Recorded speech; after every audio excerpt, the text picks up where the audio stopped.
What's going on, everybody? It's Korr here, and today I'm finally bringing you a Korr Plays on a game that I've wanted to do for a really long time. This is Blur. Now, you might not know what Blur is, or you might not have played it before and might not have encountered it, and that's fine. This is a very underrated game. It kind of slipped under the radar. So, there they go again, intros interrupting me. So as I was saying, Blur is a very interesting racing game that came out in 2010. It was developed by Bizarre Creations. Shut up! It was developed by Bizarre Creations, and it was published by Crap Division, as some people like to call it, or Activision. This was one of the last games made by Bizarre Creations before Activision shut them down in their usual fashion, so unfortunately we never saw a sequel to this game, and that especially hurts because not only is this game great, but they were actually working on a sequel before they got shut down. So, basically the premise of this game is it's a closed-track arcade racer with licensed cars and power-ups. So it's basically like Mario Kart, but with licensed cars. And the power-ups in this game are not, you know, banana peels and Koopa shells and whatever. They're high-tech stuff like sort of energy fields and lightning bolts scattered around the track. You'll see everything very shortly. But for now, let's go ahead and hop into the menu. I would just like to say two very nice things from the get-go. Number one, I love the menus in this game. They're very interesting and cool. They're not necessarily minimalist, but they are nice, and they fit with the aesthetic of the game perfectly. And number two, the music that you might be listening to at the moment is not copyright protected, because that means I can keep it on, and I won't have to overlay music from Need for Speed Carbon like I do in every single one of my videos. So, first thing we're going to do is hop into the showroom and we can check out the cars. There is the internet's favorite car that totally has 1,000 horsepower from the factory. Yep, 100%. Trust me. So anyway, there are 4 car classes in this game. They go from D to A. D is the starter car class, and these are the slowest cars in the game. And they go all the way up to A, where you have the fastest cars in the game. The reason why I pause is because every time you change between the cars, you have to hear an engine sound, which sometimes gets annoying, but at least the engine sounds are pretty cool, although they're not as ear rape as the ones in Need for Speed Hot Pursuit. So this game has some interesting cars, cool cars, and bizarre cars. For example, here's Doug DeMuro's Land Rover Defender, except this one is not a convertible. There's also a Nissan Navara, 2 different versions of the Nissan Navara, and I think this is the only racing game I know of that has the Nissan Navara as a playable car. Speaking of the only time that a certain car has appeared in a racing game, this game has the Chevrolet HHR, and not just any HHR, but the panel van version, with a Bonneville Speed Week livery. And there's also this thing. One of the most ridiculous concept cars ever made. Alright, so let's hop into the career mode. This game does not have a traditional arcade mode where you can just play races for the sake of playing races. You just have to redo career races, but luckily you are allowed to do that. And there are several different leagues, I guess you could call these things. And these are your rivals that you see. They all look slightly cheesy, but these are the people you're supposed to challenge at the end.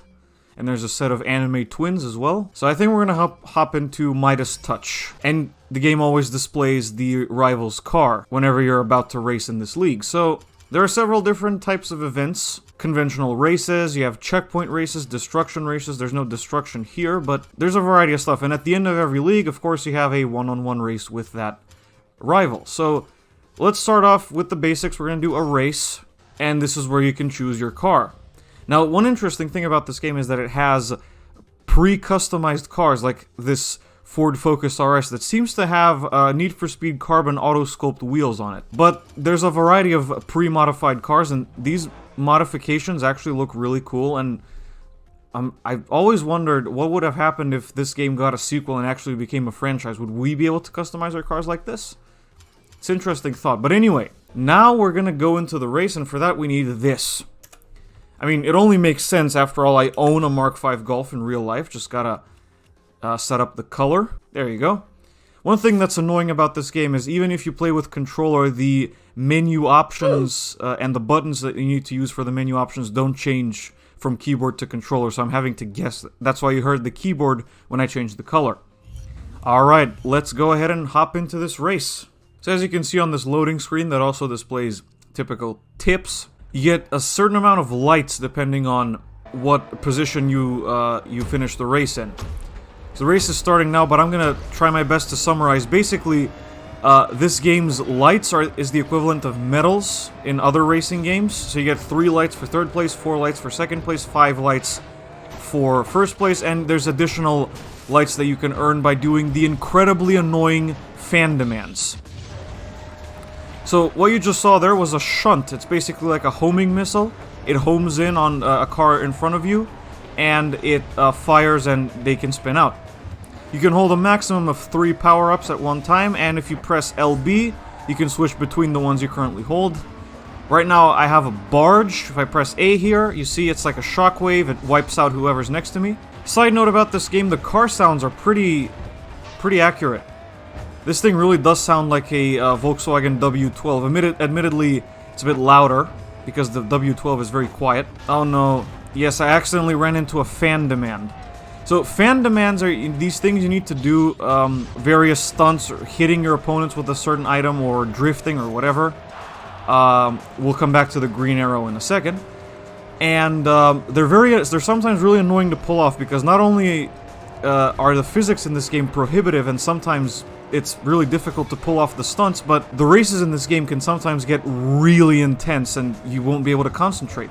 Anyway, the green arrow, this is the nitrous in this game, and you thought the single bottle nitrous in Need for Speed Heat was overpowered? Watch this. That is probably the most effective nitrous system in racing game history. I'm not complaining, that's awesome. So I'm not actually focusing on the race, because I spent the last few minutes explaining to you guys the way the mechanics work, and this is the lightning bolt. You can think of this as Mario Kart's blue shell. It just places electromagnetic fields on the track, and if you drive through them, you have to do evasive driving to avoid them. It's a bit ridiculous. Sorry, gotta catch up to that ZR1 over there. And all the power-ups in this game have their own strengths and weaknesses. Some are offensive, some are defensive, and some are just straight up insane. There we go, another shunt. Is it gonna hit the Corvette? Yes! Goodbye, dick face. Oh no, no, no, no, no. Well, at least this W12 650 can actually take corners, unlike the real car. Bye. And you also get extra points for revenge, so if you hit somebody right after they hit you, which is an interesting mechanic. Sorry, I forgot what the drop button was. You can drop weapons if you don't need them. I wanted to make room for the NOS. Blast off! That is so satisfying, you have no idea. Oh, gotta repair. One thing you might have noticed as well, the main heads-up display components are at the top of the screen, kind of like the Asphalt games. I'm not sure why, but I'm guessing it's because to clear up the bottom, so you can react to things quickly enough. And there we go, I just got first place for once in any of my videos. And there you go, there's the breakdown of the additional lights. So you have the fan target and the fan run. So we earned 790 fans. No biggie. I unlocked something new. Or maybe I was supposed to if I was actually progressing through the game, but it's just bugged out. Now I want to show you one of the destruction races. And for that, we're going to hop into the Koenigsegg CCXR. Now, another thing about this game is, like I said, it's a closed track racer, but it takes place all over the world in some pretty cool and unusual locations that I haven't seen any other racing games do. Loading screens are a bit long, but let's go. And one thing you might have noticed as well, this game counts down from 2 instead of from 3. Or maybe it does count down from 3, but it starts in a slightly different decimal point, which is just bizarre, but this is, after all, bizarre creations. In destruction events like this one, you have to fire these bolts at the opponents, the random AI driving around the track, and you have to take them out. Unfortunately, as you saw, some of them can be holding a mine, and you have to keep a safe distance, like that, or unlike that, rather. So yes, as I'm discovering now, the pickup trucks hold mines, and my car is almost dead. But that perfectly allows me to demonstrate one of the very best convenience features about this game. When you go to restart the event, you can change the car before you do. How ingenious is that? Anyway, I'm thinking of choosing a stronger vehicle for this, just to keep myself from dying from all the mines that the pickup trucks keep dropping. Follow Blur on Twitter and Facebook. You probably can't do that anymore, but hey, thank you for letting me know. Here we go, Ford FR100. I've only seen this car in one other racing game, that being Ford Racing 3. And the license plate says BRB, for whatever reason. And, unbelievable, I managed to hit the mine again. Also, this thing's handling is a little bit cumbersome. Ooh, that was a good one. That was a really good one. I was talking about the mine avoidance. F*** you, Hummer H2. How am I supposed to feel threatened by the world's most embarrassing SUV? No! There you go, fan run initiated again by accident. There we go, I got 50 lights already. I mean, 50 points and 3 lights. Am I gonna seriously pull off the fan run by accident? That should be fun. No, I failed. Rip. Come on. There we go. Ah! Son of a bitch. F***ing mines. I think those little, fields above the cars, the colored fields, are to indicate that they're holding some type of power-up at the current moment in time. Interesting idea. Imagine if Mario Kart did that. I'm running out of time. No, no! Ah, this sucks. Well, I'm either gonna destroy the truck or the time is gonna run out. One of those two. And, by the way, there's no repair power-ups in these events. You're on your own. Try a long shot. Come on. No! Ah. 93 points. Almost got 4 lights. That gate sound effect is so annoying. Finally, let's check out a one-on-one race.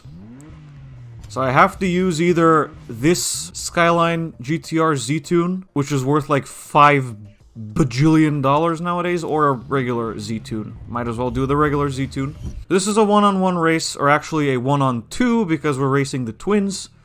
And the gist of it is, you have to beat the rival, and you get their car, and you can progress to the next league.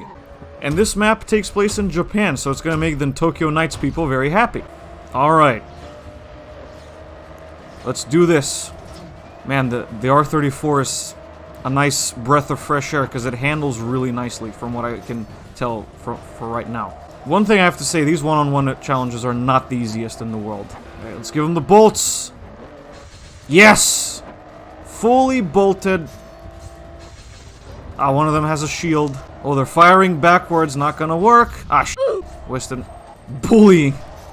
This game calls that bullying, I suppose. That's a fitting description. Oh ho ho! Playing dirty, are we?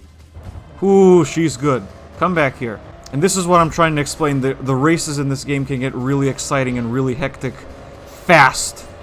Suck it! That's what you get for flipping me over.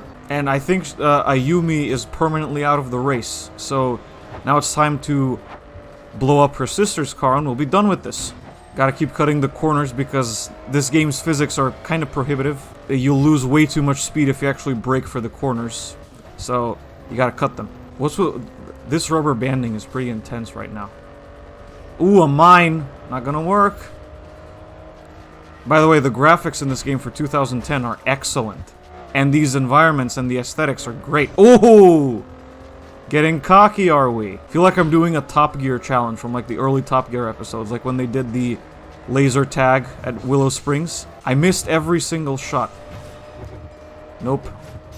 Not doing it for me. Come on! Oh, she has a shield again. How nice. Whoa! No, not this time. There we go. Landed a hit. And another one. Woohoo! Oh no, my health is in the orange. This is getting intense now. Even though she's way ahead of me. It's getting intense. Gotta make room for the repair. Oh no, I missed the repair! Now, I'm not sure how this works. You're either supposed to win the race, or you're supposed to take your rival out, wreck them. I'm not sure which one it is. We're gonna find out the hard way, I guess, because I am way behind. Even though I'm in the exact same car. Oh no, I think we're approaching the finish line here. Yeah, this is not gonna end well. Not gonna work. She's just shooting blindly at this point, because I can't catch up. She just repaired. Oof. Invisible wall jump. Quickly. Yes! Thank goodness. Come on! Failed. Rest in pepperonis, or whatever the kids say these days. Yeah, we get it. Okay. So, ladies and gentlemen, that was Blur.